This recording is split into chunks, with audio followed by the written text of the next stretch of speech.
গুরবে গৌরচন্দ্রায়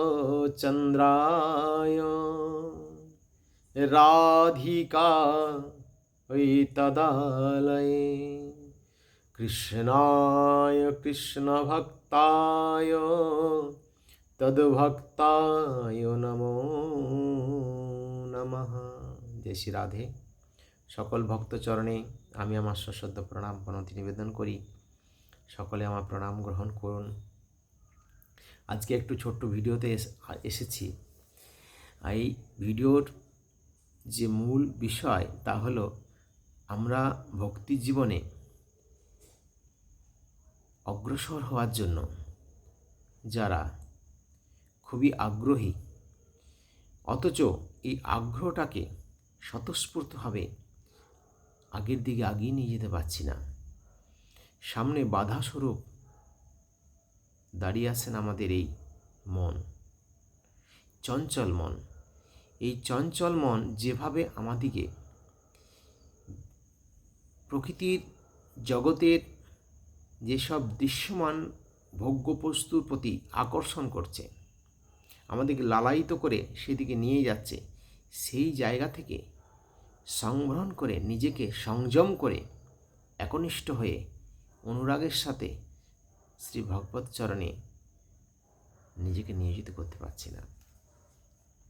এই বিষয়ে ভগবান শ্রীকৃষ্ণ আমাদের মনকে নিয়ন্ত্রণ করার জন্য কি বলে গেছেন এবং কি আলোচনা হয়েছে অর্জুনের সাথে। অনেকও আলোচনা হয়েছে, আমরা একটা ছোট্ট আলোচনার মধ্যে প্রবেশ করব। দেখুন, ভগবান বলছেন, তার আগে অর্জুন বলছেন, চঞ্চলং হি মনঃ কৃষ্ণ প্রমাথি বলবদৃঢ়ম তস্যহং নিগ্রহং মন্যে বায়োরিব সুদুষ্করম। অর্থাৎ, হে কৃষ্ণ, মন অত্যন্ত চঞ্চল, অত্যন্ত চঞ্চল। এই বিক্ষোভকারী, দৃঢ় এবং শক্তিশালী। বিক্ষোভকারী, সবসময় বিক্ষোভ করে মন, দৃঢ় এবং শক্তিশালী।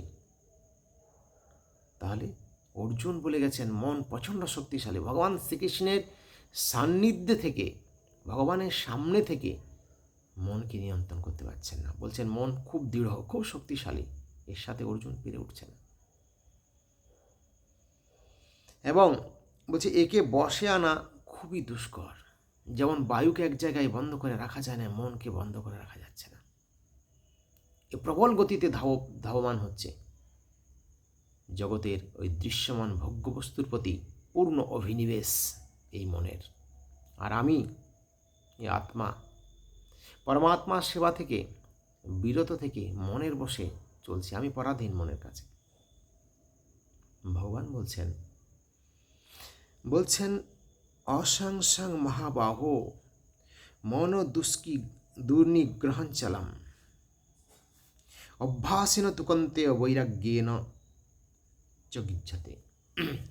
এর খুব সহজ উপায়, অথচ এই সহজ উপায়টা আমরা আমাদের জীবনে আনি না। খুব সহজ, অর্থাৎ এত কঠিন প্রশ্নের উত্তরটাতে এত সহজ, কিন্তু সহজটাকে আমরা জীবনে আচরণ নিয়ে আসি না। ভগবান বলছেন, হে মহাবাহু, মন নিঃসন্দেহে চঞ্চল। অর্থাৎ অর্জুনের কথায় সমর্থন করছেন ভগবান। হ্যাঁ, নিঃসন্দেহে তোমার কথা সঠিক, কিন্তু একে বশে আনা, বশে আনাও দুষ্কর, এটাও বলছেন ভগবান। কিন্তু হে কুন্তিপুত্র অর্জুন, হে কুন্তিপুত্র অর্জুন, অভ্যাস এবং বৈরাগ্যের দ্বারা একে বশে আনা যায়। ভগবান বলে গেছেন অভ্যাস এবং বৈরাগ্যের দ্বারা। অভ্যাস এবং বৈরাগ্য মানে আমরা প্রত্যেক দিন যদি আমাদের অভ্যাসের মধ্যে থাকি, বৈরাগ্য ত্যাগের প্রতি থাকি, এই মনকে বশে আনা যায়। এমন না যে মনকে বশে আনা যায় না। অভ্যাস কি কি অভ্যাস? সাধুরা বারবার গিয়ে ভাগবত কথায়, হরিকথার মধ্যে দিয়ে বলে যাচ্ছেন, নিত্য নিরন্তর নাম করুন, নিত্য নিরন্তর ভগবানের গুণকথা শ্রবণ করুন, নিত্য নিরন্তর সাধু সঙ্গের মধ্যে গিয়ে বসুন, ধামে গিয়ে একটু অনুরাগের দৃষ্টিতে ধামকে দর্শন করুন। অন্যদিকে মন না দিয়ে কথা কম বলুন, চোখে দেখুন বেশি, শুনুন বেশি। এগুলো খুব সহজ, কিন্তু আমরা সংকল্পিত হতে পারিনি। আমাদের সংকল্প নিতে হবে। ভগবান বলছেন, যত যত নিশ্চরতি মন চঞ্চলম স্থিরম ততস্তত নিয়মত্য দাত্মন্যেব বশং নয়েত। অর্থাৎ এই অস্থির মনটা যেটা স্থির থাকতে চায় না, যে বিষয়ের উপর ধাবিত হয়, যেদিকে মনটা যাচ্ছে, বলছে সেই বিষয় থেকে প্রত্যাহার করে বারবার ওকে শাসন করে তুমি পরমাত্মার দিকে নিয়ে আসো। ভগবান স্বয়ং পরমাত্মা, তিনি বলছেন আমার দিকে নিয়ে আসো। আমরা শুনবো, তবে তো শুনে নিলেই হবে। এটা একদিনের শুনে নিয়ে শ্রবণ করে চলে যাওয়ার বিষয় নয়। এটা শ্রবণ করে নিয়ে নিত্য নিরন্তর অভ্যাসের বিষয়। কারণ এই জগতের সমস্ত কিছুই তো উনি, এটা আমরা এখনো বিশ্বাস করতে পারিনি। বীজং মাং সর্বভূতানাং বিদ্ধি পার্থ সনাতনম বুদ্ধিমতামস্মি তেজস্বিনাম্যহম। এই জগতের সব কিছুই উনি, এই জগতের বীজ স্বরূপ উনি, বীজ। বুদ্ধিমতামস্মি, বুদ্ধিদাতা উনি, তেজদাতা উনি। একটু শুধু এগিয়ে আসতে হবে। এই এগিয়ে আসার অভ্যাসটা যেদিন অন্তর থেকে নিয়ে নেবেন, সেদিন যে অনুরাগের সাথে ভগবানের ভজন করবেন, হৃদয়ে যে অনুভবটা আসবে, সেই অনুভূতির আনন্দটা এই জগতের কোনো অনুভূতির সাথে মিলবে না। কি গৃহস্থ, কি ব্রহ্মচারী, কি সন্ন্যাসী, যেই হন না কেন, এই গীতার বাণীকে মেনে যদি আমরা ভজন করি, সব সময় আমরা এমনই একটা অনুরাগের মধ্যে থেকে, ভগবানের শরণাগত থেকে, কি আস্বাদন, গভীর অনুভূতি ভাষা দিয়ে বোঝা যায় না, ভাষা দিয়ে প্রকাশ করার বিষয় নয়। যারা একটু অনুভূতির রাজ্যে প্রবেশ করেছেন, তারা এই কথার সাথে কিছু হলেও একটু মিল পাবেন। ভগবান স্বয়ং তো বলছেন গীতাতে, আর কি বলবেন, পরিষ্কার ভাষায় বলছেন। ভগবান বলছেন, স্বয়ং ভগবান নিজের বাণীর দ্বারা, আপনারা গীতা খুলে দেখবেন 10ম অধ্যায় বলে যাচ্ছেন যে অহং সর্বস্ব প্রভব, অহং সর্বস্ব প্রভব মত্ত সর্বং প্রবর্ততে ইতি মত্তা ভজন্তে মাং বুধা ভাব সমন্বিতা। নিজের সম্পর্কে গীতাতে নিজে বলে যাচ্ছেন, বলছেন আমি এই বাসুদেব, সমস্ত জগতের উৎপত্তির কারণ আমি বাসুদেব। কে বলতে পারেন এই কথা?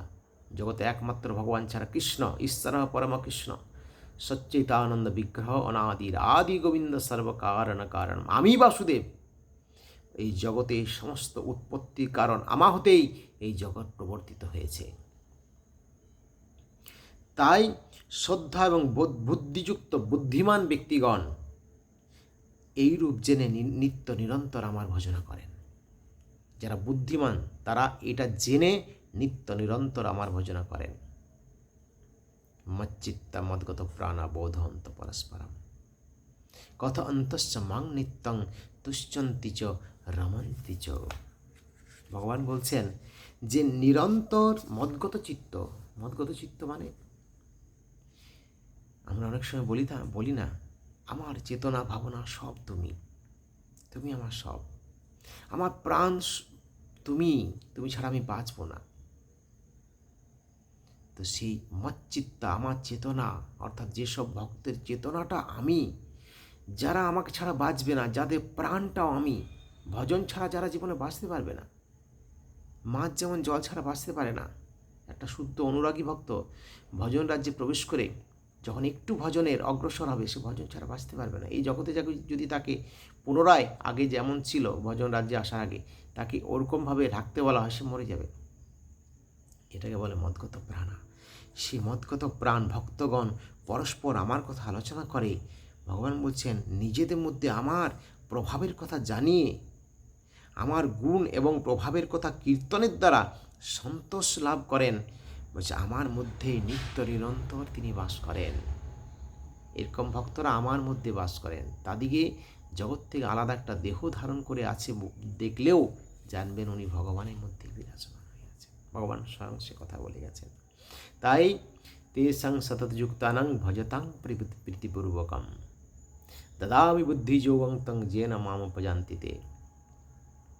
সর্বদা আমার ধ্যানে আসক্ত এবং প্রেমপূর্বক, আমার ধ্যানে আসক্ত সর্বদা, প্রত্যেকটি কথার দিকে ধ্যান দিতে হবে, সর্বদা আমার ধ্যানে আসক্ত এবং প্রেমপূর্বক ভজনশীল, যারা ভজনটাকে খুব ভালোবাসে, এই ভজনটাই যাদের জগতের সমস্ত জিনিসের থেকে প্রিয় হয়ে দাঁড়িয়েছে, সেই ভজনপূর্বক প্রেমপূর্বক যারা আছেন, সেই সব তত্ত্বজ্ঞান রূপ তাদেরকে আমি যোগ প্রদান করি। যারা একটু এগিয়ে এসে একটু ভজনে প্রতি যাদের প্রেম এসছে, ভালোবাসা এসছে, এই জগতের ভজনের সাথে কোনো কিছুই মেলান না যিনি,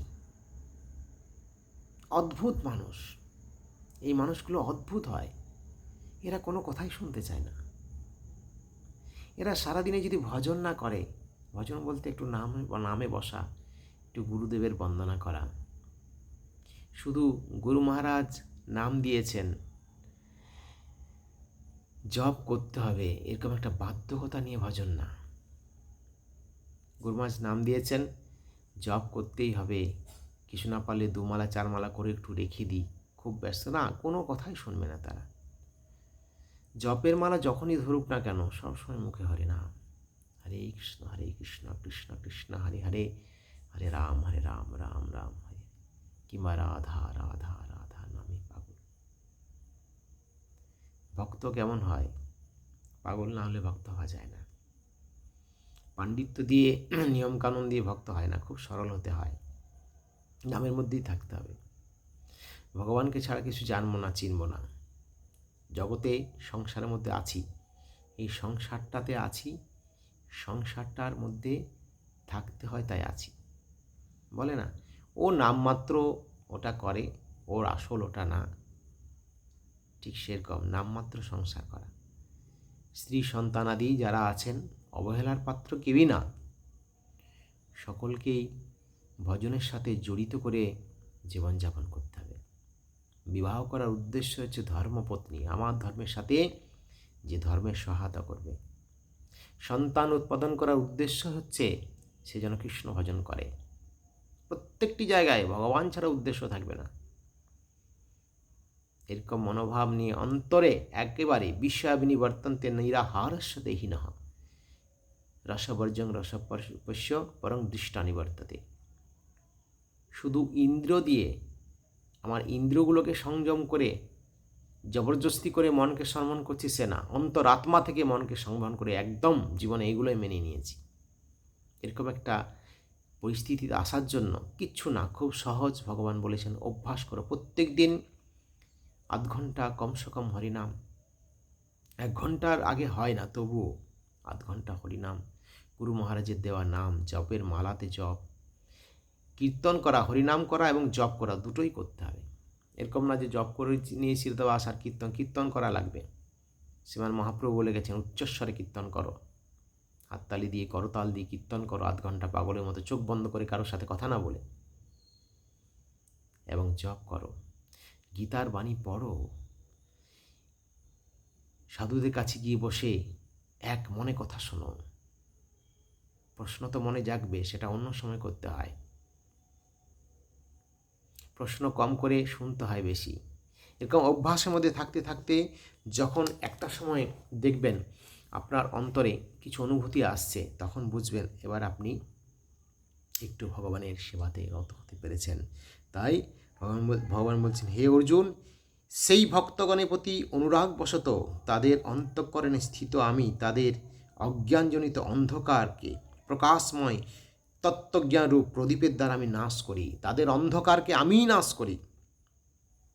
তেষামেবান কম্পার্তমহমজ্ঞান জংতমহ নাশয়ামাত্মভাবস্থ জ্ঞান দীপেন ভাস্যতা। আমি তাদের অন্ধকারকে নাশ করি, কিন্তু একটু সাধুসঙ্গ করে হরিকথার মাধ্যম দিয়ে নিজেকে অভ্যাসে নিয়ে আসতে হবে। শ্রী রাধে।